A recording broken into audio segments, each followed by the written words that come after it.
bonheur, autonomie, liberté, jouissance.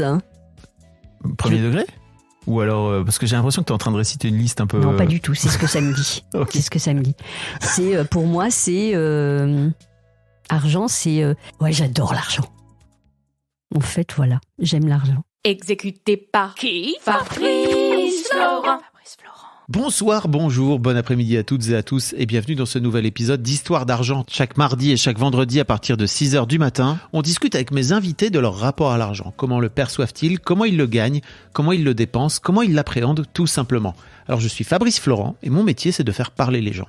Je fais parler de mes invités de leur intime parce que je suis convaincu que l'intime est bien plus universel qu'on ne le pense. Vous verrez, vous vous reconnaîtrez peut-être dans les histoires des gens qui parlent dans mon micro alors qu'ils racontent leur histoire. Je fais donc parler des gens, plutôt dans des podcasts de conversation sur divers sujets. Des pères de paternité, des mères de maternité, des célébrités de leur parcours vers le succès, des hommes de masculinité et aussi, bien sûr, des gens de leur rapport à l'argent. Je fais aussi un talk show avec ma partenaire Mimi Hegel qui s'appelle le Fab et Mimi Show. Bref, vous retrouverez tous les liens dans les notes de cet épisode si vous voulez découvrir ces autres podcasts. Et d'ailleurs, si vous découvrez mes podcasts, je fais pas mal d'autres choses. Allez donc voir ça sur mon site internet fabflorent.com, fabflorent.com. Si mes podcasts et mon travail vous aident d'une manière ou d'une autre, alors vous pouvez m'aider en retour en m'envoyant un don en argent sonnant et trébuchant avec votre carte bleue ou alors en vous abonnant à mon Patreon à partir de 5 € par mois. Vous trouverez les liens dans les notes de cet épisode. Merci d'avance, c'est très cool. Enfin, si vous aimez le podcast, vous pouvez vous y abonner, mettre un chouette commentaire et 5 étoiles au podcast sur votre appli de podcast préféré, en particulier si vous écoutez sur Apple Podcast ou Spotify. Et surtout, partagez cet épisode et ce podcast autour de vous s'il vous a plu. Je suis sûr que vous connaissez des gens que mon travail pourrait intéresser. Vous pourrez également venir commenter avec mes auditrices et mes auditeurs chaque épisode directement sur mon Discord. Je vous invite à aller découvrir Discord, c'est un petit logiciel génial qu'il faut installer sur son téléphone ou sur votre ordinateur. En fait, vous pouvez me suivre sur les différentes plateformes et réseaux sociaux et trouver toutes les infos pour me contacter dans les notes de cet épisode. Merci d'avance et bonne écoute. Sylvie, je suis trop heureux de t'avoir. Merci dans Fabrice. Ce podcast. Bon alors, on va pas garder le suspense beaucoup plus longtemps. Mais en gros, Sylvie, tu fais partie de ce groupe de personnes qui ont été formées par Christian Junod, dont je fais partie, dont j'ai déjà parlé dans le podcast à plusieurs reprises, dans cette formation de spécialiste dans la relation à l'argent. Et Sylvie, je crois que la première fois qu'on s'est rencontrés, tu as parlé pendant 10 minutes de ta relation à l'argent et je me suis dit, un jour, Sylvie sera dans ce podcast. Et c'est aujourd'hui. Et apparemment, la première fois que je t'ai proposé, tu t'es dit, il se fout de ma gueule. Ouais, exactement. Mais pourquoi ? Je sais pas, j'étais assez intimidée et puis parce que je peux donner comme ça extérieurement l'impression d'être toujours à l'aise, d'être toujours bien partout, mais finalement les gens ils vous jugent extérieurement et intérieurement il se passe d'autres choses. Ok. Et là je me suis dit attends, il reçoit des sommités dans son truc, mais il se moque de moi. Alors avis à tous les gens qui ont participé, qui écoutent ce podcast, vous êtes des sommités, voilà. Sachez-le. Et aujourd'hui, je suis très fière d'être là. Ah, c'est cool. J'ai rien préparé. Je me suis dit, laisse-toi aller aux questions de ton ami Fabrice. C'est parti. Alors, l'une des raisons pour lesquelles je voulais t'avoir dans ce podcast, et c'est un des trucs dont tu as parlé très, très vite dans cette fameuse discussion, c'est que pendant des années, tu t'es considéré comme un picsou. Ouais. En force. En force. Et fier. Fier d'être picsou. Ouais, en même temps fier. C'est-à-dire que Christian parle d'écureuil. Ouais. T'étais un énorme écureuil. Un gros écureuil. Ouais. Et c'était hyper cool pour toi. C'était cool parce que je prenais absolument pas conscience de ce que ça voulait dire derrière. Ouais. J'étais assise sur mon tas d'or. Et c'est tellement... j'avais l'impression d'avoir une espèce de puissance et puis ça venait aussi me sécuriser par rapport à demain. Le fait d'avoir de l'or, c'est de l'or. T'as vraiment de l'or ? Alors j'en ai eu, ouais. Quand tu dis mon tas d'or, c'est pas... Mon tas d'or, non, c'était virtuel, c'est parce que j'étais tous les matins face à mon ordinateur et les copains arrivaient pour boire un café, ils me disaient qu'est-ce que tu fais ? Je regarde mes comptes. Et les comptes étaient ouverts tous les matins et je regardais. Et il m'arrivait dans l'après-midi de pouvoir regarder encore une fois. Ah ouais ? Ouais. Et des fois... Encore une fois. Encore une fois. Ouais. Et ça, c'était devenu comme une espèce d'addiction pour moi. J'avais besoin de ça. Ok. Mais pour le coup, c'est parce que tu avais des... Ou t'as toujours, je sais pas, des trucs placés en bourse qui fluctuent au cours de la journée, c'est ça? J'avais à l'époque, oui, des choses qui... Des actions. Des actions, j'avais le truc pépère et puis j'avais des actions parce que je travaillais dans la banque, donc j'étais au plus près de... On va en parler. Tu travaillais pas dans la banque par hasard? Moi, si, quand même, je suis arrivée là par hasard. Non, je crois pas. Et enfin, peut-être que tu crois... C'est l'univers qui m'a mis là, mais je sais pas... Univers mes couilles, j'allais dire, mais... Ah ouais, tu l'as dit, ça y est. Et donc, oui, je regardais mes comptes, j'avais besoin de les regarder. Et puis, ça occupait quand même une grande partie de mon temps. Et on m'avait surnommé Oncle Picsou virtuel, parce que j'étais devant mes ordinateurs et que je regardais avec beaucoup d'attention. Et c'était... Ça te faisait plaisir? Ouais. Je ressentais. Ça te stressait? Alors, je pouvais avoir les deux. Quand tout allait bien, quand la bourse marchait bien, je disais, c'est comme une espèce de petite jouissance, tu vois. Je me disais, waouh. Alors, qu'est-ce que je faisais à ce moment-là, Fabrice? Je prenais le petit gain que j'avais dégagé rapidement sur des actions, des obliges, je le matérialisais sur mon compte et je le plaçais après dans les produits pépères. Plus safe. Mais ouais, pour pas perdre. Ah ouais. Ah non, mais j'avais une vraie démarche. Ok. Alors j'ai toujours eu un petit côté rebelle en moi et donc finalement j'aimais bien aller me brûler un peu avec la bourse et en même temps j'avais vachement peur. Mais j'y allais quand même, mais j'y allais gagne petit si tu veux. Hein, voilà. Ok. Ah oui. Quoi, bah oui. Bah oui, je faisais pas des grands pas, je plaçais pas tout, tu vois. Aujourd'hui, je vis avec quelqu'un, quand je l'ai rencontré, il avait des actions, plein d'actions et de choses comme ça. Et des fois, je voyais la bourse qui baissait et je lui disais, mais tu vas perdre un peu. C'était pas mon fric. Hein. Ouais. Mais je ressens. C'était pas ton argent. C'était pas mon argent, mais je le ressentais comme étant le mien quand même, parce que je vis avec. Et je me disais, c'est pas possible. Tu peux pas, Sylvie, le laisser perdre de l'argent. Donc, il faut que tu lui dises. Alors, je lui disais, il me disait, oui, mais d'accord. Tu sais, jouer, ça veut dire gagner ou perdre. Et donc, voilà. Et pour le coup, tout va bien, il me disait, lui t'inquiète. Est relativement détendu avec ça. Ah ben lui, il a une relation, je trouve, peut-être je me trompe, mais ça serait lui qu'il faudrait interviewer, mais il est complètement pacifié, lui, il a aucun souci. Oui. Il perd et il reste lui-même, il gagne, il reste lui-même, il n'y a pas plus de waouh. Que moi, quand je gagnais, c'était, je jubilais, tu voyais dans mes yeux l'éclat que je pouvais ressentir dans le corps, quoi, en fait. Ok. Bon, Sylvie, t'écoutes le podcast, hein, je crois, si je ne me trompe pas. Oui, il m'arrive de temps en temps d'en écouter quelques-uns, donc, oui. J'ai deux questions que je pose à tous mes invités. Ah je les ai oubliées, alors. Voilà. Alors, si je te dis argent, qu'est-ce que ça t'évoque? Bonheur, autonomie, liberté, jouissance. Premier degré? Ou alors, parce que j'ai l'impression que tu es en train de réciter une liste un peu... Non, pas du tout, c'est ce que ça me dit. Okay. C'est ce que ça me dit. Pour moi, c'est... argent, c'est... Ouais, j'adore l'argent. En fait, voilà, j'aime l'argent. T'aimes l'argent? Mais ouais, maintenant, aujourd'hui, je suis capable de dire j'aime l'argent. Ce qui n'était pas le cas il y a encore quelques années? Non, tu sais, quand je suis rentrée dans la banque, j'avais pas du tout cette relation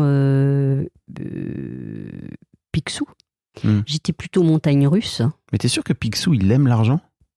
Ce qu'il aime, c'est avoir un tas d'or. C'est ça, c'est pas pareil. Hein. Bah ouais, mais moi j'ai un tas d'or. Il est à ma mesure, si tu veux. Il est sans doute pas à la mesure de Picsou, mais voilà. Et je pourrais me rouler dans mon tas d'or. Tu sais que j'adore les billets. J'adore toucher les billets. T'es prête à dire combien de sous t'as sur ton tas d'or, dans ton tas d'or? Je sais pas si tu comptes l'immobilier ou pas l'immobilier. Bon, je sais pas. Comme tu veux. Je sais pas, si tu comptes que le fric, on va pas compter les appartements. J'aime pas dire le fric, tu sais. Ah, que l'argent. Oui, t'as raison. Si on compte que l'argent, j'ai pas tant que ça, je dois avoir à peu près 400 000 €. C'est pas... Comment dire, en placé, monnaie trébuchante. Ouais. Placé et tout, c'est ça? Oui, alors il y a une partie qui n'est pas... Enfin, il y a une partie qui est facilement accessible et puis il y a une partie qui volontairement n'est pas accessible parce que tu comprends...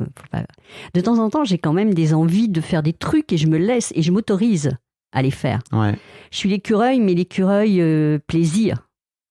Ça a toujours été le cas? Non. Aujourd'hui, ça a changé, j'ai l'impression. Aujourd'hui, ça a complètement changé. Ok. Ouais, il y a eu une vraie évolution. Sylvie, l'un des trucs dont on n'a pas parlé non plus, c'est que tu as 400 000 euros aujourd'hui, mais finalement, c'est les économies de toute ta vie. Tu as 62 ans. 63 ans, c'est pardon. important. Non, mais c'est important. Et donc, ouais, forcément, tu as aussi, j'imagine, tout ce recul-là par rapport à ces économies que tu as pu faire pendant toute ta carrière, que tu as commencé à quel âge? 20... J'ai commencé très tôt parce que figure-toi que j'ai pas passé de bac, j'ai été l'enfant terrible et mes parents m'ont dit puisque on va te mettre tête d'enfant terrible. Ouais, on va te mettre tu vas travailler cet été, tu vas voir, tu vas travailler. Donc à 18 balais, je suis rentrée à la banque je vais le dire, à la Banque Transatlantique, la banque des diplomates. Et je suis arrivée dans un univers où ils étaient tous en costume bleu marine, fine rayure. Et moi... T'étais lycéenne, c'est ça? T'avais l'âge...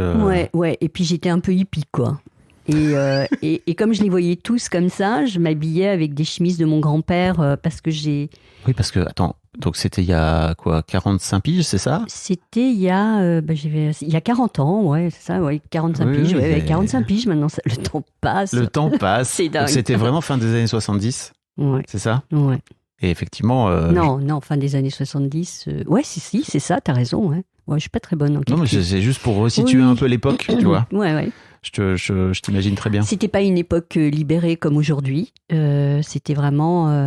quand je me baladais dans les couloirs, on appelait ma responsable et on lui disait pourriez-vous dire à mademoiselle Werner, s'il vous plaît, qu'elle remette sa chemise dans son pantalon parce qu'on n'est pas au carnaval ici. Je crois qu'il y a certaines boîtes où c'est toujours un peu strict en termes de... Oui, bien sûr. Moi, tu vois, je suis toujours à la Banque Transatlantique. Je suis très fidèle à cette banque et j'y ai vécu 20 et quelques années avant d'aller ailleurs. Mais je trouve que... Comme quoi ça marche en fait, ce truc de fidélité des banques, d'aller chercher entre guillemets le plus tôt possible les jeunes. Oui. Pour les fidéliser en se disant ils vont rester dans la même banque pendant toute leur vie, quoi. Oui. Ou presque. Et en même temps, je sais pas, j'étais issue d'un milieu qui n'était pas un milieu d'entrepreneurs où on n'entreprenait pas. Papa était d'un milieu bourgeois, maman était de la paysannerie. Et quand je dis paysannerie, je le dis avec toute la bienveillance et l'amour que je peux porter à ces gens. J'adorais mes grands-parents et je trouve ça beau en plus comme mot. Et donc, on m'avait pas appris à me débrouiller. Donc, j'étais contente, je touchais un salaire et pendant presque 10 ans, j'ai végété dans cette boîte. Puis un jour, un directeur est venu me voir, il m'a dit « Mon petit, venez me voir ». Mon petit. Alors, à l'ancienne, hein. Ah oui, c'était exactement ça. Et alors, j'y suis allée et là, il m'a dit je vais vous confier quelque chose. Vous allez passer salle des marchés et vous allez vous occuper de quelques personnes et voilà. Mais j'ai dit, je suis pas capable. Je suis pas capable, puis j'ai pas envie, quoi. En fait, voilà. Mais il me dit, on fait un deal. D'ici 1 an, vous pouvez me dire que c'est pas bon. Okay. Bon, voilà. Il s'est passé le déclic. Comme quoi, dans la vie, les rencontres sont hyper importantes. Et il y a eu un déclic et de là, j'ai changé totalement. C'est quoi le déclic? C'est le fait que ce mec je me fait confiance, c'est ça? Incroyablement, il m'a fait confiance. Et alors tout ça, c'était pas conscientisé. Hein. Là aujourd'hui, on est capable de dire les choses, mais voilà. Et je me suis dit, Sylvie, vas-y quoi. Et c'est là que j'ai pris conscience que t'avais de la valeur. Ouais. Et puis que surtout, il fallait que je change. Et quand Simone de Beauvoir dit, on ne naît pas femme, on le devient. C'est à ce moment-là que je le suis devenue. Okay. Il y a eu une transformation totale de Sylvie. Et Sylvie, c'était les montagnes russes. Et d'un seul coup, elle s'est prise au jeu de dire, voilà, responsabilise-toi. C'est comme si j'avais switché. Je vais avoir dans les 26, 27 ans. Ok. Ah oui, donc t'es quand même resté une bonne dizaine d'années à...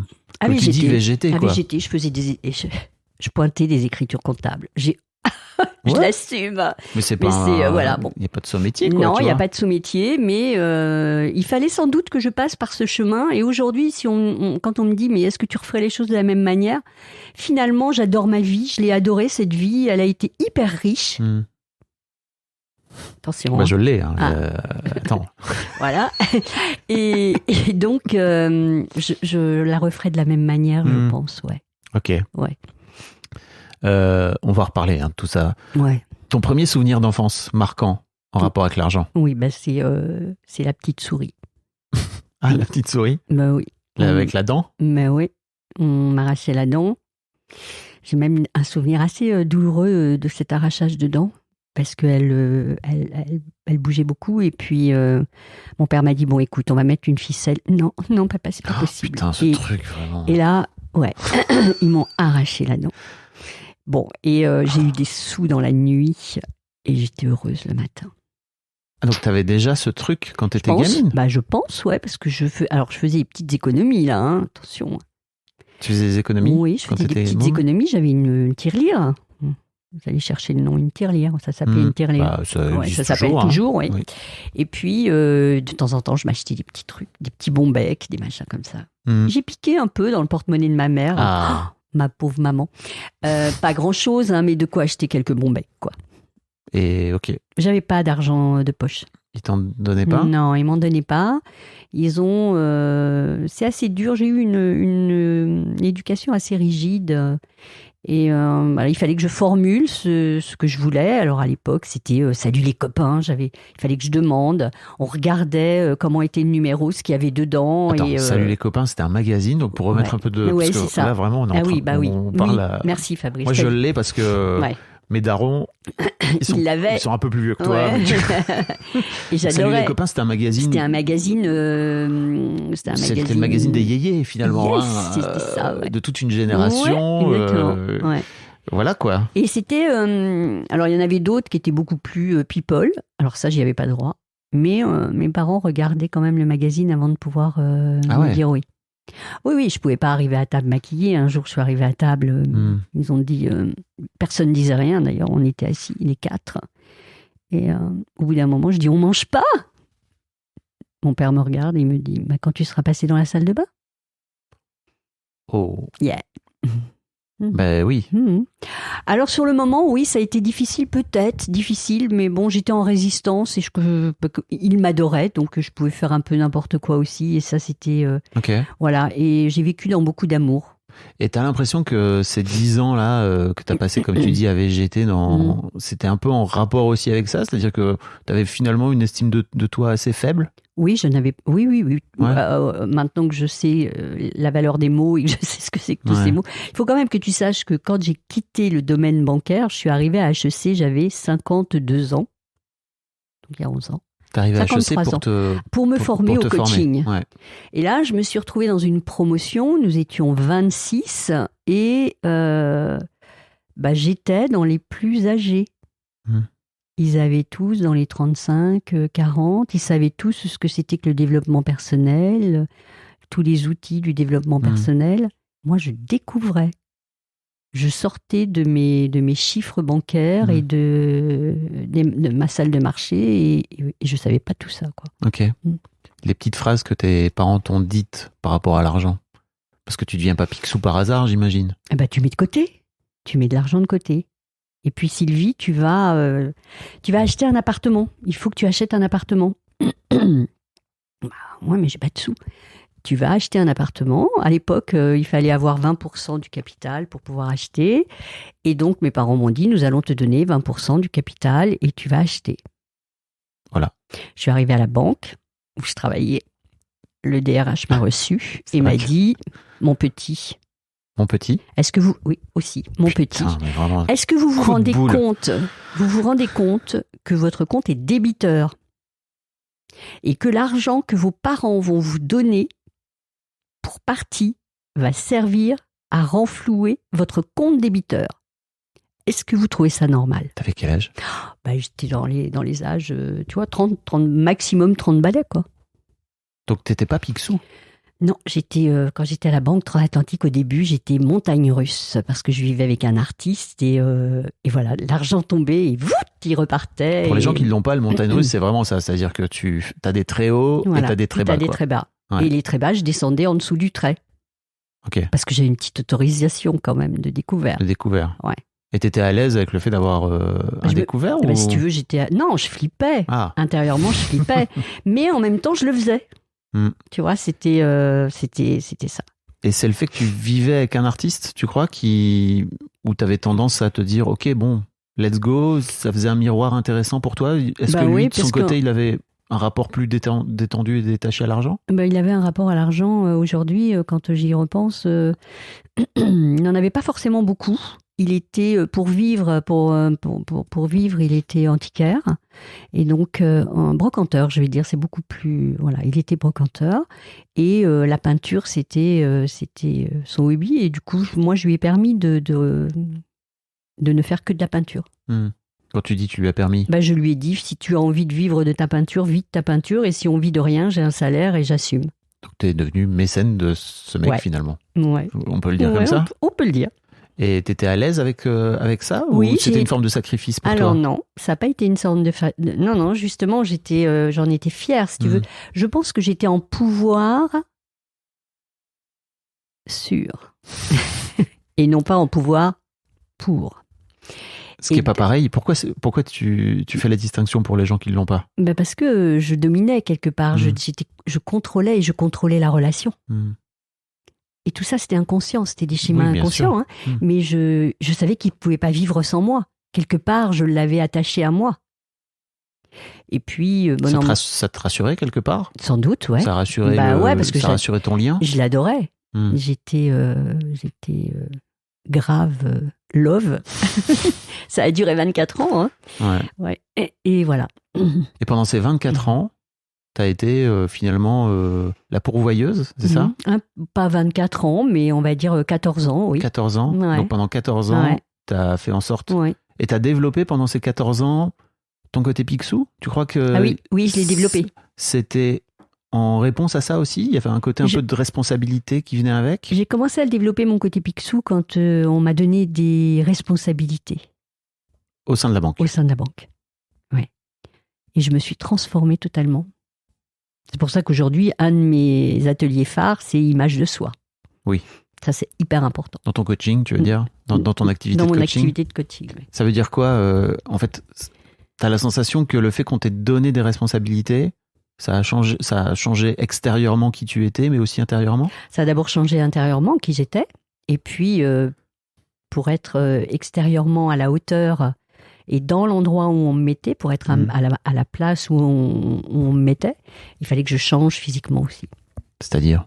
Mais il fallait que j'ai une coiffure, que je sois un peu maquillée, que je sois en bleu marine aussi. En bleu marine? Ouais, j'avais des tailleurs noirs, bleu marine. Ok. Ouais, j'ai mis du temps à m'en séparer de tous mes petits tailleurs. Ok. Je les aimais bien. Il y avait un côté, ça disait de toi qui tu étais? Ouais, ça disait te donnait un statut? Ouais. Puis en fait, mon grand-père paternel, c'était un grand directeur de la Société Générale. Je l'ai très peu connu, il est mort quand je suis née. Mais bon, je me sentais valorisée par rapport à mon grand-père. Je me disais, tiens, t'es partie sur les chemins de ton grand-père. Ok. Ouais, c'était cool. Ils faisaient quoi tes parents dans la vie? Mes parents, ils avaient un tout petit niveau. Mon papa, qui était de cette famille bourgeoise, n'avait pas fait grosses études. Il était électricien dans l'hydraulique. Et maman, qui venait de la campagne, a fait des petits métiers. Elle a travaillé en administratif dans les hôpitaux, des choses comme ça, quoi. Ok. Donc il y avait un vrai côté pour toi de... Comment dire? Sortir. Oui, c'est ça, mais en même temps, ton grand-père y était, à la banque. Ah ouais, puis lui, je vais dire, et alors ça, c'est resté pour moi un grand moment fort. Mon grand-père thésaurisait avec de l'or. Ce qui est un vrai truc à l'époque, mais si j'ai bien compris. Carrément. Et quand mon grand-père est décédé, mon père avait 2 sœurs qui, elles, avaient fait des diplômes d'expertise comptable, mais lui, c'était le petit dernier, c'était le chouchou, quoi, il avait rien fait. Il avait rien fait, c'est-à-dire juste... il a fait son petit métier, mais bon, il s'est pas élevé. Il n'a pas été ce que j'aurais aimé qu'il soit. Et moi, d'un seul coup, je me suis... Ton père n'a pas été ce que tu aurais aimé qu'il soit? C'est bizarre, ça. J'aurais aimé que mon père soit un grand monsieur. Ok. Voilà. J'adore mon père. Oui. Paix à son âme, il est décédé et il m'a aimé profondément, il m'a donné tout l'amour qui va bien et tous les deux m'ont donné tellement d'amour que je suis très bien ancrée dans la vie et voilà. Ça, mais il y avait une projection par rapport à ton grand-père. Ouais. C'est ça? Ouais. Ok. Ouais. Moi, je faisais une projection.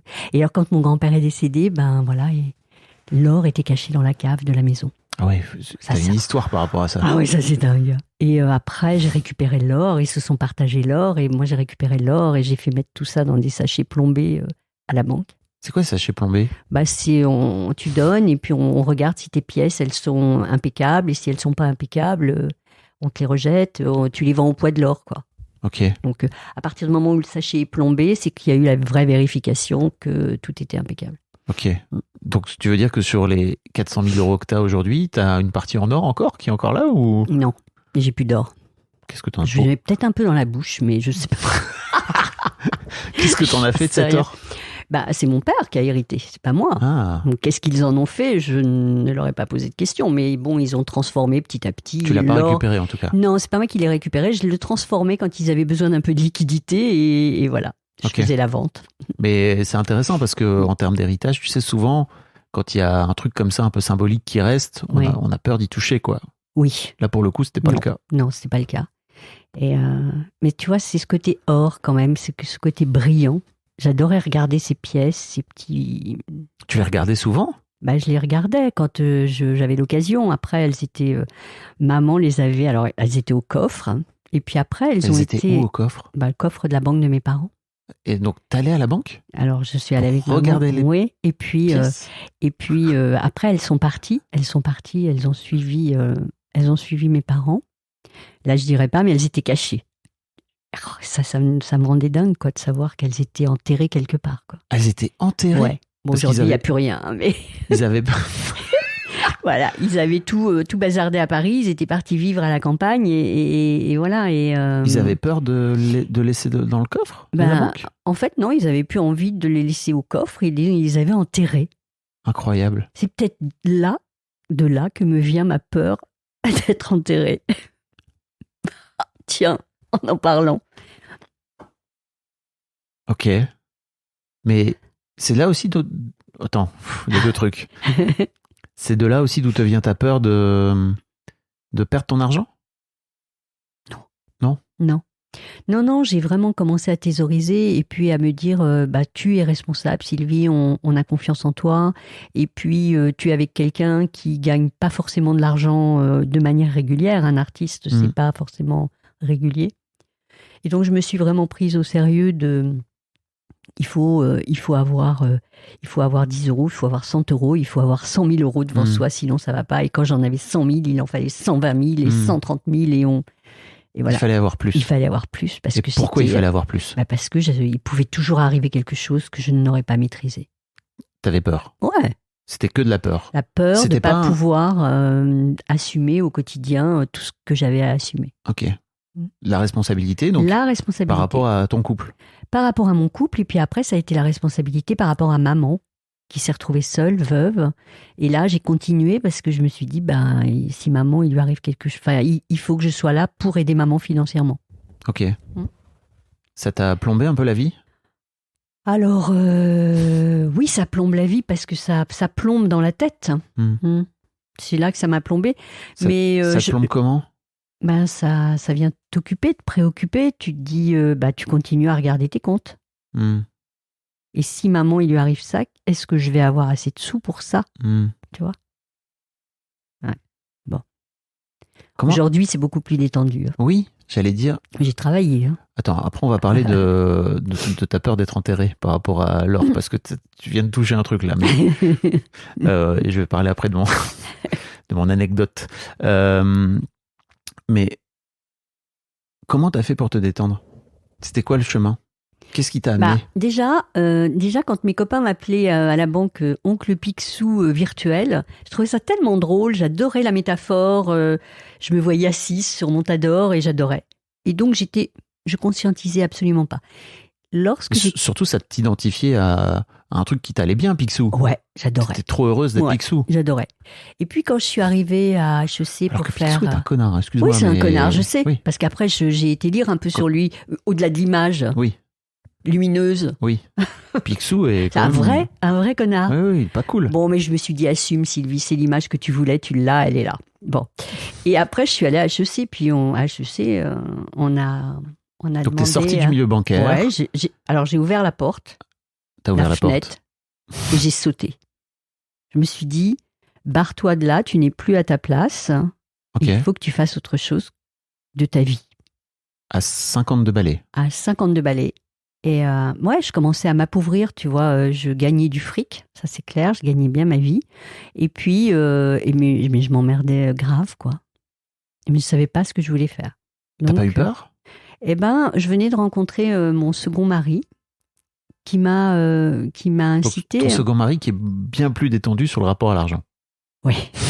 Non, mais pour remettre le contexte. Ouais. Et il m'a aidé à me dire, j'ai l'impression que tu t'appauvris intellectuellement là où tu es et peut-être qu'il serait intéressant que tu penses à faire autre chose. Ok. Voilà. Il a planté une petite graine à ce Il moment-là? a planté une petite graine et j'ai dit, ouais, mais moi, je sais rien faire. Je suis j'ai travaillé 30 ans, gna gna. Et il m'a dit, mais c'est pas vrai, t'as plein de choses en toi. Et qu'est-ce que tu aurais... Et alors là, il a fait son coach, pour le coup, à l'époque. Il m'a dit, si je te donnais une baguette magique, qu'est-ce que tu ferais de ta vie? Ah, le coup de la baguette magique, ça marche bien. Hein. Alors, je l'ai regardé avec des yeux grands ouverts et j'ai dit... j'aimerais bien, j'aurais adoré faire de la sociologie. Pas de problème, il me dit, tu vas t'inscrire en fac. Et si le problème, c'est de l'argent, il n'y en aura pas. Je te donnerai tous les mois... Tu veux dire, il n'y aura pas de problème? Il n'y aura pas de problème.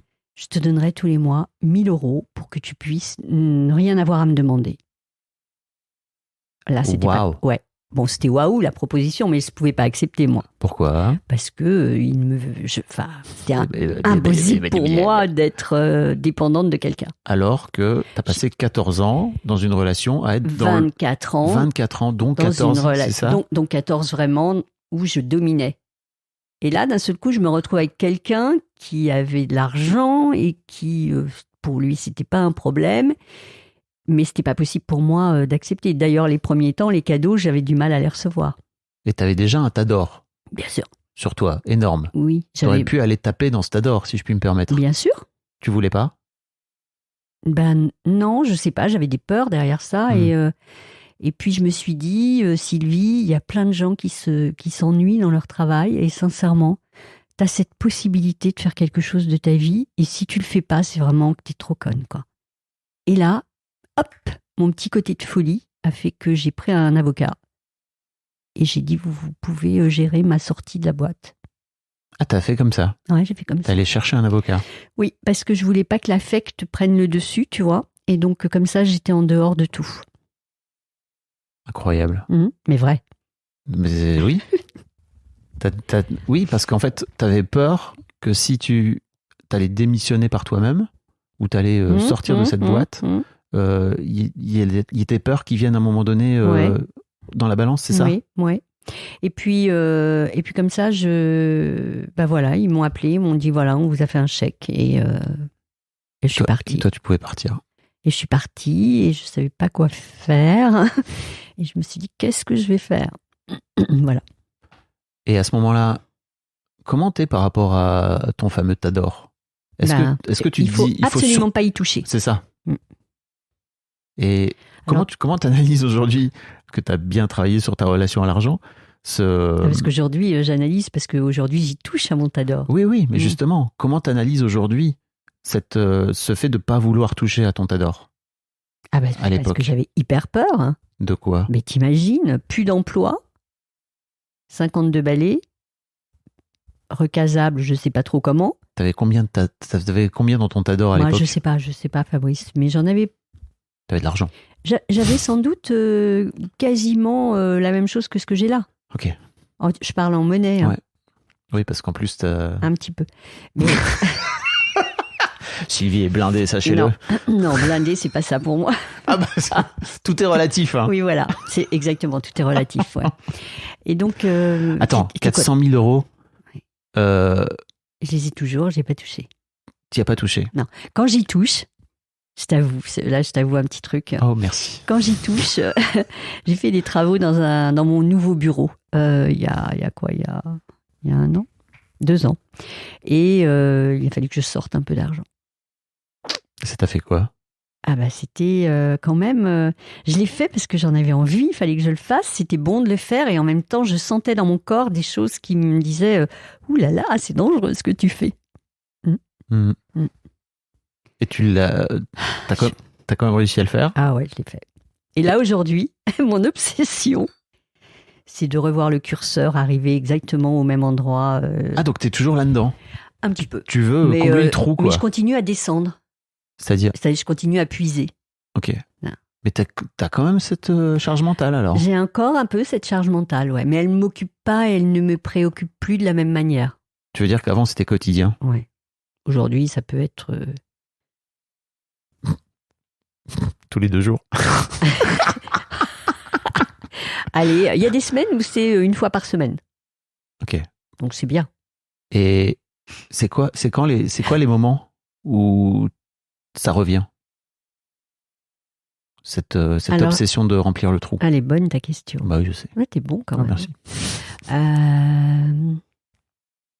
Ça peut venir quand je me sens peut-être un peu fragile, quand il y a quelque chose dans la relation, dans Ta relation, dans ma ton relation. mariage? Non, pas dans mon mariage, mais dans maman en ce moment, qui est très fragile, qui vieillit, qui est une vieille dame, et voilà, et je sens qu'on va basculer, qu'il va falloir qu'il y ait une maison pour l'accueillir, et donc il va y avoir de l'argent à donner. Oui, Et mais donc ça me fragilise un peu. Je me dis, ta mère, elle a de l'argent. non, maman, elle n'a pas beaucoup d'argent. Elle a sa petite retraite de 1 500 balles par mois. Donc, tu vois, c'est pas beaucoup d'argent. Elle a sa maison de campagne, dont je suis propriétaire. Donc, il faut que j'assume ça aussi, tu vois. Toutes ces choses comme ça. Mais tu te rassures pas en te disant, bon, bah, je pourrais peut-être vendre la maison. Alors si, Fabrice, bien sûr. Non, mais je sais pas, hein, je cherche, je creuse. Eh ben, tu creuses, c'est bien. Et comme on est en indivision, j'ai dit à maman, avant que ta tête s'en aille, puisque toi-même tu me dis que ça va, puis je le vois bien au quotidien. À quel âge ta mère aujourd'hui? 89 ans. Et donc, je lui dis, ça serait bien qu'on aille chez le notaire et qu'on voit un peu ce qu'il est possible de faire ou pas faire. Voilà. Et elle m'a dit, bah d'accord, ok. Donc, voilà, c'est ce que j'ai fait. Donc, tu prends les trucs en charge. Je prends les trucs en charge. En fait, j'ai tendance à anticiper les éventuels accidents de la vie qui n'arrivent pas forcément, ou qui n'arrivent pas comme j'aurais pu les prévoir. Mais je mets toujours... j'anticipe. Mais ce qui est plutôt bien. Oui, alors tu sais, il faut vivre avec le présent. À quel point ça te prend... C'est ça, c'est que j'allais dire, à quel point ça te prend la tête. Et ben aujourd'hui, beaucoup moins. À une époque, c'était... je vivais entre le passé et le futur. C'est-à-dire c'est-à-dire que... En fait, je prenais pas le temps de vivre au quotidien et de faire les choses au quotidien. Aujourd'hui, je fais les choses au quotidien et, comme disent mes amis marocains, Inch'Allah, il arrivera ce qui doit arriver. Eh ben. Voilà.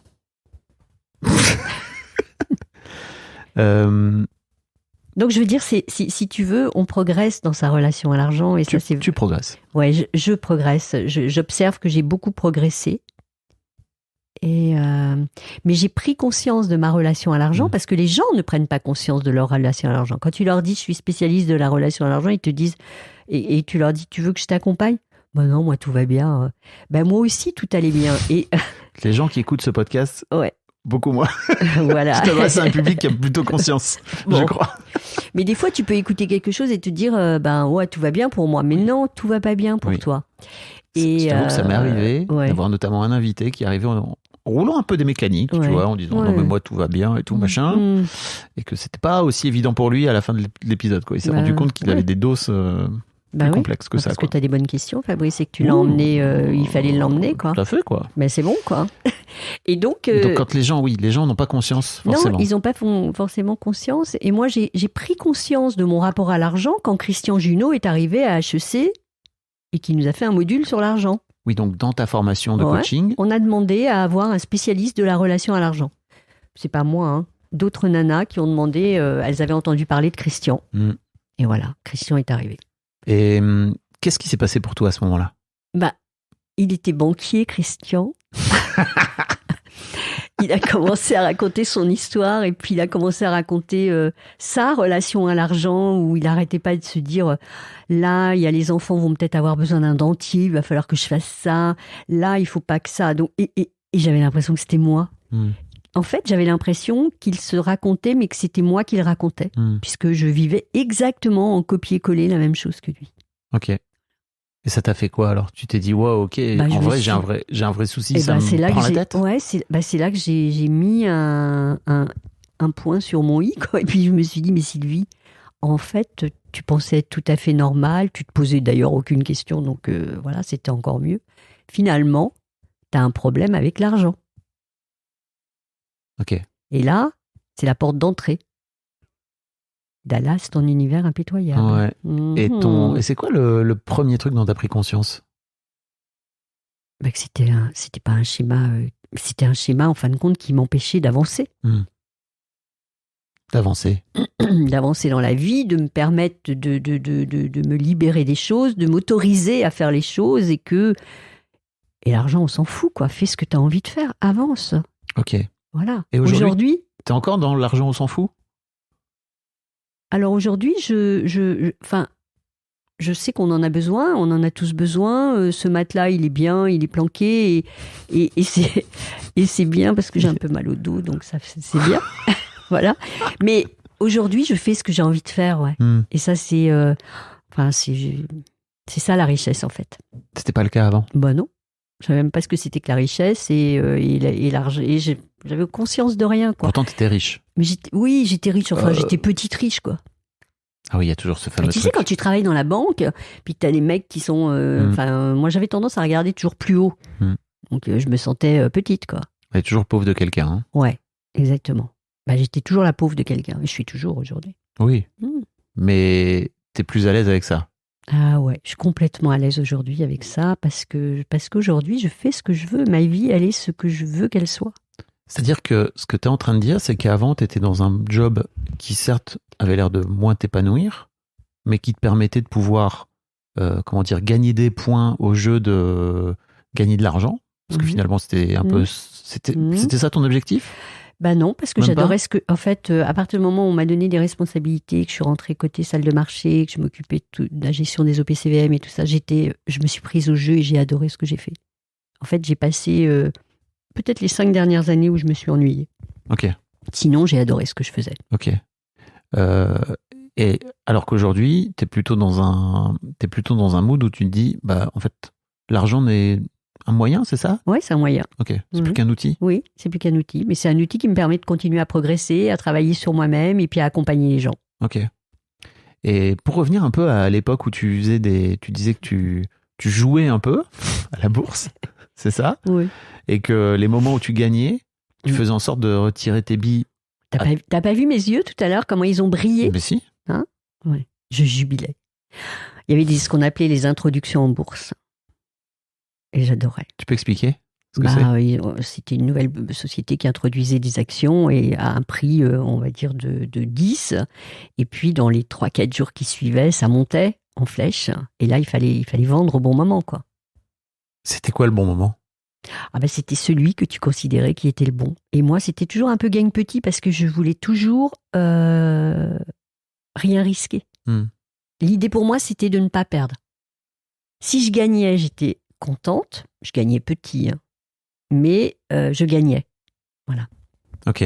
Donc je plaçais mon gain. Qu'est-ce que tu... Et je jubilais. C'est-à-dire? Bah, j'étais heureuse. De placer ton gain? Ouais. Je me disais, mon tas d'or augmente. Ok. Et pour toi, c'était important? Ouais, okay. C'était important. Aujourd'hui, je m'en fous un peu, quoi. Aujourd'hui, ce qui est important... T'es sûr que tu t'en fous? Bah écoute, plus j'avance, tu vois, là, je sais pas si on peut dire, mais on a fait tous les deux la même, je crois que tu l'as dit en début, on a fait tous les deux... Cette formation? Ouais. Là, je crois que j'ai grandi encore beaucoup.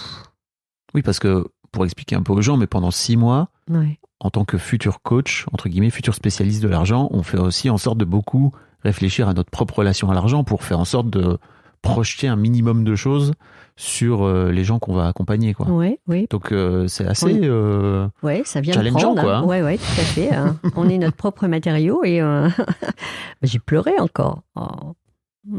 Mais j'avais beaucoup pleuré aussi à HEC pendant cette formation Qu'est-ce qui de t'a fait coach. Pleurer? Parce qu'on travaille sur soi et je prenais conscience de certaines choses. Tout bêtement, un jour, on était en groupe et il fallait dire un petit stroke positif à chacun du groupe. Un petit quoi? Un petit compliment. Ok. Et à un moment donné, une des nanas me dit « Sylvie, ce que j'aime en toi, c'est toute ta douceur. » Et là, je me suis effondrée. parce que je sortais de la banque, je manageais des hommes et des femmes. J'étais reconnue pour être une manageuse sympa, qui rigolait, mais quand le travail était là, c'était le travail, quoi. Et donc, j'avais une autorité. Et voilà. Et on m'avait jamais dit waouh, t'as énormément de douceur. Donc, tu vois, là, des petits trucs comme ça, tu vois. Donc, petit à petit, tu prends conscience que tu es un être qui n'est pas forcément celui que tu pensais être. Mais pour le coup, ça n'a rien à voir avec la relation à l'argent? Non, ou non. Ça pourrait, hein? Ouais, non. Non, je pense pas. Non, je pense pas. Il y a des choses sur lesquelles tu as bossé, ou tu as eu un peu des révélations pendant ces 6-8 mois de formation, là? Tu veux dire la dernière formation? Oui, sur notre relation à l'argent. Ouais, le truc le plus fort pour moi, c'est de comprendre que la relation à l'argent, enfin, on parle d'argent, finalement, c'est la porte d'entrée pour aller gratter ce qu'il y a derrière. Et quand on est derrière la porte, on ne parle pas d'argent. On va parler de nos peurs, de tout ce qui nous inquiète. Et ce que j'ai retenu le plus, c'est la réappropriation des choses, du positif et du négatif. Et maintenant, à chaque fois que j'émets un jugement sur quelque chose, sur quelqu'un, je me dis, mais de quoi ça vient parler de toi? Voilà. C'est-à-dire que globalement, et Christian en parle dans le premier épisode, que je vous invite à aller écouter, mais c'est on a tous en soi le radin et le généreux. Oui. Et que, en fait, quand on juge quelqu'un de radin, ou quand on vient dire à quelqu'un, ou qu'on vient émettre un jugement par rapport à quelqu'un qui est radin, c'est sans doute qu'en soi, on a un radin qu'on a du mal à regarder, peut-être. Ouais, c'est pas toujours plaisant. Hein. Et qui peut être cool de regarder. Ouais, et surtout, je trouve ça chouette aussi de venir dire, mais en fait, c'est très rare, les gens qui sont 100% radins, en fait. Ça vient dire un truc d'eux, très souvent. Et on peut aussi avoir des moments où on peut s'autoriser à être radin, et d'autres moments où on peut s'autoriser à être généreux, parce que généreux, c'est positif. Radin, c'est pas très positif. Et c'est très chouette de pouvoir regarder les deux. Et quand tu acceptes ça, et cette part qui est, bien souvent, c'est la part négative, mais ça peut être de l'autre côté aussi. Mais quand tu acceptes ça, après, ça va beaucoup mieux pour toi. Et ça peut aussi être fluide. Le flambeur contre la personne qui a besoin de tout sécuriser, quoi. Oui, tout à fait. Ça peut être 1000 trucs. 1000 trucs, c'est ça. Et donc, l'argent, c'est vraiment la porte du château, ou la porte du petit gîte, ou de la petite maisonnette, comme tu veux. Mais c'est la porte qui t'emmène à aller travailler sur toi. Et je trouve que c'est c'est incroyable. Ouais, incroyable. Et j'invite tout le monde à aller travailler sur sa relation à l'argent, finalement. T'as peur, toi tu parlais tout à l'heure de ta peur d'être enterré. Ouais. Et j'ai l'impression que t'as un truc très organique avec cet or, là. Quand t'en parles tout à l'heure, là, de cet or, il y a un côté... déjà, je trouve ça assez fascinant que tu ailles à la banque quand tu étais gamine pour regarder les pièces d'or, quoi. Avec ma maman, parce que... Tu n'y allais pas toute seule, j'entends bien. Mais tu y allais quand même.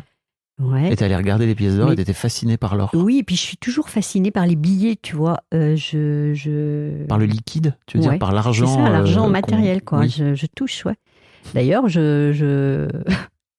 pour me contrôler un peu dans mes dépenses, je tire de l'argent toutes les semaines. J'ai mes billets, je paye en billets. C'est un vrai truc, hein? Oui, j'adore. C'est trop intéressant. J'adore. J'adorais partir à l'étranger à l'époque. Je comptais mes billets tous les soirs. Qu'est-ce qui me reste? Qu'est-ce que j'ai dépensé dans la journée? J'ai des photos, des copines qui m'ont prise en photo à New York, en train de compter mes dollars. Tu vois? Puis les Américains ont un rapport très particulier à leurs billets, je trouve. À leur façon de... Il y a des beaux billets, je trouve que ça, c'est beau. Le billet, ça me fascine, quoi. C'est l'argent qu'il y a derrière ou c'est le billet? C'est le papier? Je crois que c'est les deux. C'est que ça vaut de l'argent? Ouais, puis il y en a des beaux. Moi, j'ai fait un gros taf pour les gens qui ont du mal, justement. C'est un tip que je voudrais leur donner, c'est que Moi, j'avais tendance à jamais avoir de cash sur moi. Ouais. Et j'ai fait un gros boulot pour arrêter de payer en plus, maintenant, il y a le sans contact. Pour moi, c'était vraiment le jour où le sans contact a été démocratisé, c'était la vie. Il n'y avait plus besoin d'avoir de cash. C'était waouh. C'était trop bien. Ouais. Ça me fait chier d'avoir du cash, d'avoir des pièces, etc. Mais en fait, je crois surtout que ce qui me faisait chier, c'est que j'avais peur qu'on me le vole. Ou j'avais peur qu'on me le pique. Ah Ou ouais. j'avais peur de le perdre. Enfin, tu vois, d'une manière ou d'une autre, il y avait un vrai Ouais. truc où, au moins, la carte bancaire, c'est safe, tu vois. Ouais. Et donc, ce que j'ai fait, c'est que j'ai eu un peu de chance. C'est que ma carte bleue était bloquée. Ouais. Donc, je me suis retrouvé à être obligé d'aller dépenser pendant 15 jours. Aller chercher des espèces. Ouais, et, Ouais. et de n'avoir plus que du cash à payer. Mhm. C'était trop intéressant comme expérience. Et Oui. aujourd'hui, je suis beaucoup plus serein avec ça. Bah ouais, c'est super cool. Et puis moi, j'ai une boîte. T'as une boîte Tata. T'as une tirelire ? J'ai une tirelire. Une jolie petite boîte. qui est étonnée, personne. Et voilà. Et quand il me reste un peu d'argent en fin de semaine, je me dis, dans ta boîte. Mais t'en fais quoi alors après de ton argent dans ta Qu'est-ce boîte ? que j'en fais dans ma boîte? Bah, Juste tu le gardes ? Non, je le garde pas, c'est pour le dépenser. Et c'est quand je vais dans les magasins, parce que j'aime bien les fringues un peu chères, tout ça. Quand il y a un petit peu de thunes dans la boîte, hein, je me dis, allez, c'est le moment d'aller Ok. d'aller acheter ce que tu as envie d'acheter, quoi. Et t'y vas pour le plaisir alors Ah, pour j'y le vais coup. pour le plaisir, ouais. C'est un vrai kiff. Ouais, c'est un vrai kiff et j'adore ouvrir ma boîte pour payer dans le magasin. Ah, tu vas avec ta boîte ? Ah, j'y vais avec ma boîte. Bah ouais, elle m'accompagne, quoi. Je sors pas mon porte-monnaie, je sors ma boîte. Elle est mignonne, elle est toute petite, il y a une petite gonzesse dessus, tu vois, elle est sympa. Ok. Ouais. Ok. Ouais. Bon, tout ça pour dire que... Est-ce qu'il y a un vrai truc ? Il y a un lien entre le fait que tes parents aient enterré cet or. Déjà, rien que ça, c'est incroyable d'avoir enterré de l'or, quoi. Bah ouais, mais à l'époque, moi, ça m'avait pas... je sais pas, je me posais même pas de questions. Je disais, ouais, faut faire gaffe, quoi, parce que si on vous... Mais maman s'est fait cambrioler, Fabrice. Elle s'est fait cambrioler et on a découvert, hein, elle s'en souvenait plus, qu'il y avait de l'or, hein, encore, mais qui était planqué dans un sac de voyage dans la maison. On est arrivé, la maison était sans dessus-dessous, ma mère sans dessus-dessous aussi, et on a commencé à ranger tout ça. Et puis, la semaine d'après, elle m'a dit, tu viens le week-end ? Alors j'ai dit, oui, je vais venir, maman. Et elle m'a dit, une surprise. Ah bon ? Mais tu verras. Et donc, un vieux sac pourri de voyage qu'elle me pose sur la table. Et elle me dit, regarde. Et il y avait de l'or dedans. Et elle avait zappé ce truc qu'elle en avait planqué là. Moyen, hein. Bah, moyen, je sais pas. Bon, alors j'ai dit, ah bon ? J'ai dit, je vends. Elle m'a dit, oui, vas-y, vends et on va mettre sur le compte à la banque. Ok. Voilà, donc je suis repartie avec l'or. Ok. Contente de repartir avec l'or. Bah ouais. Bah, il n'était pas pour moi, mais c'est pas grave. Je trouvais ça juste incroyable. Elle me sort un espèce de... Et donc, quand tu me disais tout à l'heure, c'est peut-être pour ça que j'ai peur d'être enterré, tu crois vraiment qu'il y a un lien entre Je sais pas, le fait d'avoir vu quand t'étais môme comme ça, cet or, c'est quand même particulier, non ? D'enterrer des Bah, choses. d'enterrer des choses déjà, Bah ouais. et d'enterrer de l'argent, et d'enterrer de l'or, Bah ouais. dont t'étais fasciné. Enfin, je sais pas, je creuse un peu, mais Ouais, parce que j'ai toujours pas trouvé ma réponse pour ça. Ouais. Ouais, donc c'est marrant, peut-être que oui. Il faudra que je creuse, voir s'il y a un lien avec, avec l'or et moi. Tout ça pour dire que je t'ai raconté mon expérience où j'ai été faire un petit tour dans un cercueil, n'est-ce pas, à l'occasion d'un stage. Ouais. Je mettrai un lien parce que je l'ai raconté dans un autre podcast, le Fab et Mimi Show. N'hésitez pas à l'écouter si vous voulez, avec ma comparse Mimi. On fait ça toutes les semaines, c'est trop bien. Ouais. Et donc je racontais ça et je te l'ai raconté et t'as vrillé. Oui, j'ai vrillé, ouais. Quand tu m'as raconté ça, je me revois, on marchait. Plein de gens voyaient. Hein. Et je me suis dit, mais c'est pas possible, là. Qu'est-ce qu'il est en train de me raconter Le mec dans le cercueil, et on te ferme le cercueil, c'était pas possible pour moi, et ça l'est toujours pas, là, d'ailleurs. Et donc, je pense que je vais aller aussi faire... je vais suivre ton chemin, Fabrice. Allez tous vous faire enterrer dans le cercueil. Allez, c'est incroyable. Ouais. Ok. Non, mais voilà. Non, mais écoute, je me demandais s'il y avait un lien potentiel je ne sais pas. entre ce... Je te promets que le jour où je saurai, si jamais c'est un lien avec l'argent... Tu viens faire une mise à jour. Je viens faire une mise à jour. Ok. Est-ce qu'il y a un sujet sur lequel dont tu n'as pas parlé, dont tu aurais aimé parler dans ton lien, dans ton relation à l'argent ?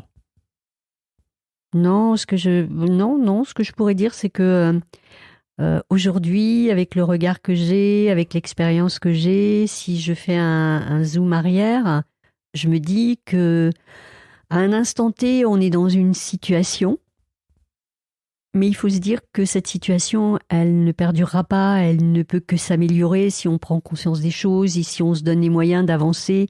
Et l'argent, vraiment, c'est un moyen. Et voilà, donc ça, c'est vraiment la leçon que j'ai aujourd'hui. Et je me dis, Sylvie, continue ton chemin, tu as encore beaucoup de choses à faire. C'est quoi le lien que tu fais entre ce fameux coaching image de soi, qui est l'un des produits, entre guillemets, et la relation à l'argent? Ah, il doit y en avoir un. Tu l'as pas forcément là? Non, je l'ai pas forcément là parce que je me suis pas interrogée, mais tu vois, je vais m'interroger parce que l'apparence pour moi c'est hyper important. C'est ce que je renvoie aux autres. Et donc très souvent je renvoie des choses où les gens me disent toi t'as confiance en toi, toi t'es ceci, toi t'es cela. Finalement, qu'est-ce qu'ils en savent? Et donc quand tu parles d'apparence, tu parles d'apparence vestimentaire? Ah ouais, c'est un tout. Okay. C'est une posture, c'est pas que les fringues. Oui, je me doute. Mais c'est vrai que c'est un tout. Ok. C'est l'image qu'on renvoie. Et donc, on va chercher c'est le jugement qu'il va y avoir sur nous, tu vois. Carrément. Écoute, moi j'ai fait le tour. Bah, c'est super. Hein. T'as fait le tour ou t'as pas fait le tour, toi? Moi, j'ai super soif, là. Il y a de l'eau, là. Hein. Oui, je vais... Tu peux boire. Hein. Non, c'était un moment...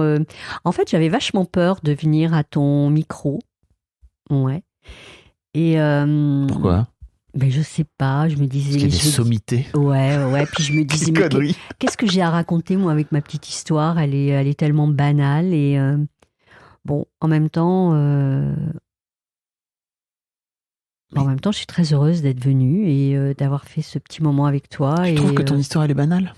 Oui, enfin, elle n'a rien d'extraordinaire. J'ai écouté des choses qui étaient beaucoup plus... qui me prenaient, quoi, qui étaient plus... Non, là, moi, je suis... T'as pas l'impression que ton histoire, elle va être prenante pour plein de gens? Peut-être. En fait, le simple fait que tu sois là et que ton t'adore et que t'aies peur et que t'es en train de donner des clés sur comment t'as fait pour te détendre. Ouais. Work in progress, hein, j'ai bien compris que c'est pas encore gagné. Non, parce que tu vois, ça serait malsain de ma part de dire que je suis... Ouais, mais non. Ok. Il y a encore des choses, il y a encore des petits verrous et c'est ce qui fait la richesse aussi. C'est que, en fait, tu progresses et ça, c'est bien. C'est quoi les trucs qui te restent à détendre, tu crois, pour vraiment être totalement détendu? Bah, tu vois, j'aimerais pouvoir passer un mois complet sans regarder mes comptes. T'as jamais fait? Non. Top là ou pas? On est quand? Le 8? Le 10? Bah écoute, rendez-vous le dimanche. Tu fais ou pas? Si tu veux. Sérieux? Oui, si tu veux. Est-ce que tu continues là aujourd'hui, tous les jours tu vas voir tes comptes? Non, pas tous les jours. Je t'ai dit, je peux faire ça une fois par semaine. Ok. Mais honnêtement, une fois au moins tous les 2-3 jours. Dans peu de temps. T'as un peu de bullshit encore. Arrête, parce que dans peu de temps, je vais dire, ouais, c'est toutes les 10 minutes. C'est toutes les 10 minutes. Non, je suis beaucoup plus détendue. Je sais dépenser mon argent. Je sais je sais aller plus loin. Là, tu vois, je suis en train de refaire toute mon identité visuelle. Ça me coûte un bras, quoi. Et je le fais avec plaisir parce que je me dis, sors de ta zone connue. Oui. Hein, voilà, fais le pas, sors de ta chaussure, quoi. Ok. Et mets-toi à côté de ta chaussure et tu verras, tu vas avancer beaucoup plus vite. Et tu vois, j'avais une question que j'ai zappée, c'est t'as la sensation que ton mari, donc, avec qui t'es depuis 13 ans. Voilà. T'as aidé, t'as détendu par rapport à ça. Et comment il continue aujourd'hui à te détendre? Ah bah c'est... Alors au début, je savais pas et j'avais peur. Je me suis dit, si tu quittes la banque, tu te rends compte, ce gars, tu viens de le rencontrer il y a 2 ans, on est sûr de rien. D'ailleurs, aujourd'hui, on est toujours sûr de rien, mais je suis détendue. C'est la vie qui est... Ouais, voilà, c'est ça. La vie n'est pas sûre. Et la vie n'est pas sûre, voilà, exactement. Mais aujourd'hui, je suis détendue par rapport à ça. Et ouais, ben justement, il n'y avait pas de problème d'argent. Il n'y a jamais eu de problème d'argent. Nous avons évoqué l'argent dans le couple dès le début. Dans quel sens? dans le sens que moi, ayant un problème avec l'argent finalement, je lui ai dit voilà comment je fonctionne. Voilà, moi je veux pas aller au restaurant avec un mec et qu'il me dise à la fin du repas chacun paye sa place. On est deux, on s'associe, on est dans la vie et on fait les choses en commun. On a chacun nos comptes, hein, bien sûr, chacun nos trucs. Mais tu dis bien sûr, il y a des gens qui sont passés dans ce podcast qui ont oui, tout mis en commun. Oui, je sais. Nous, on a gardé nos comptes. Ok. Et voilà. Donc, t'as posé un peu les bases. J'ai posé les bases en disant voilà mes inquiétudes, voilà comment je fonctionne. Et tu t'es mise en vulnérabilité aussi. Oui, je me suis vulnérabilisée. Je voulais le dire une fois au micro. Ouais, bon, ce mot n'existe pas, mais d'accord. Tu t'es mise en vulnérabilité en tout cas. Ouais. Et oui. Et ça c'est bien, ça m'a fait progresser aussi. Et oui, j'ai de la chance. Il est super. On parle pas d'argent. Mais vous parlez pas d'argent dans le sens où... Bah si on parle d'argent, si on va vendre un bien, si on veut acheter quelque chose, par exemple une œuvre d'art, on va parler d'argent. Oui, vous allez pas ne pas parler d'argent comme s'il n'existait pas. Non, pas du tout. Oui. Mais l'argent au quotidien n'est pas notre... il n'y a pas de dispute avec l'argent, il n'y a pas de conflit avec l'argent. C'est simple, c'est sain. Ok. Et c'est bon. Bah écoute, rendez-vous dans un mois alors pour que tu viennes me dire. Hein. Yes. T'es pas sereine là, ouais. Ouais, il faut que je fasse le test et je vais sincèrement, Fabrice, je vais essayer de le faire. J'espère bien. Tu vois, je suis en train de me caresser la cuisse là parce que déjà ça vient me chercher. Ouais. Tu m'autorises à le regarder encore une fois? Non. Je l'ai regardé ce matin. Bah c'est bon alors. C'était la dernière fois avant. C'était la dernière fois avant le 10 mars. Ouais. Ok. Ok, non mais c'est bon. Ça te met dans quel état? Ah bah je sais pas, j'ai des trucs qui me passent dans le corps là quand même, ça me titille un peu, ça vient me chercher. Ok. Vas-tu Sylvie résister? Je serai honnête avec toi Fabrice. Bah merci. Voilà. Tu sais ce que tu peux faire? Non. C'est enlever ton appli de ton téléphone. Je sais pas si tu regardes sur ton téléphone. Ah, je regarde partout. Bah voilà. Commence sur mon téléphone, sur mon ordinateur. Commence je regarde par partout. Enlever et puis t'enlèves tes codes et comme ça déjà ça te fait une étape de plus quoi. Mais c'est vrai, et ce que tu dis et je suis très perdue en ce moment parce que j'ai une société au Maroc et donc j'ai un compte là-bas et là je peux plus regarder mes comptes parce qu'ils ont mis une double, sécurité. Voilà. Et comme je suis pas sur place, je peux pas. Donc je vois plus ce qu'il y a sur le compte de la société et c'est très perturbant pour moi. Donc, un mois, t'imagines, je vais maigrir. Ou grossir, je sais pas. Tu vas peut-être compenser en mangeant. Ouais, je vais peut-être compenser. Voilà. Je te remercie en attendant. Bah, c'est moi qui te remercie. Ouais. Et puis bravo de faire partie des sommités qui ont donc parlé dans ce podcast. Ouais. Merci Fabrice. Merci bien.